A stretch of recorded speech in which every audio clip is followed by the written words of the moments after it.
आज मैं ना कायद आज़म मोहम्मद अली जिन्ना साहब की ना 14 नकात पे बात करूंगा। अगर आप लोगों ने इमरान खान को समझना है ना तो पहले कायद आज़म मोहम्मद अली जिन्ना साहब के जो 14 नकात हैं ना उसको समझे। पहला, हिंदुस्तान का निज़ाम वफाकी फेडरल होगा, यानी मरकज़ और सूबे दोनों के लिए इख्तियारात होंगे। सूबे अपने मामलात में आज़ाद होंगे, यानी खुद मुख्तियारी होगी सूबाओं की। असम्बली में, तीसरा है ये, असम्बली में मुसलमानों को आबादी के हिसाब से नुमाइंदगी मिलेगी। चौथा, मरकजी असम्बली में मुसलमानों के लिए कम अज़ कम 1/3 नशिस्तें लाजिम होंगी। पांचवा, पंजाब और बंगाल में मुसलमान अक्सरियत में बरकरार रखी जाएगी। सिंध को बम्बे से अलग करके नया सूबा बनाया जाएगा। सातवां, सरहद खैबर पख्तूनख्वा बलोचिस्तान को सूबे का दर्जा दिया जाएगा। आठवां, हर मजहब को अपने दीन में अमल करने की पूरी आज़ादी होगी। नौवां, इंतखाबात जदगाना होंगे, जदगाना तर्ज पे होंगे, यानी मुसलमान सिर्फ मुसलमान को वोट देंगे, हिंदू सिर्फ हिंदू को।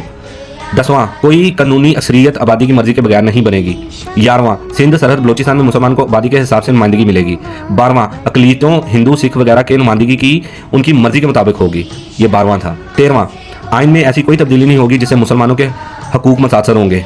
14वां, मुसलमानों के मफादात और हकूक की मुकम्मल जमानत दी जाएगी। ये थे 14 नकात जो मेरे लीडर इमरान खान ने कायद आज़म मोहम्मद अली जिन्ना के पढ़े और उसको फॉलो किया कि पाकिस्तान में जब वो था उसने कहा कि हर मज़हब को हक है कि वो अपनी तर्ज ज़िंदगी से जिए, उनको अकलीतों को उनका हक दिया, इसलिए उसने मुल्क में जो हमारी अकलीती बरादरी है उनको उनके हकूक दिए।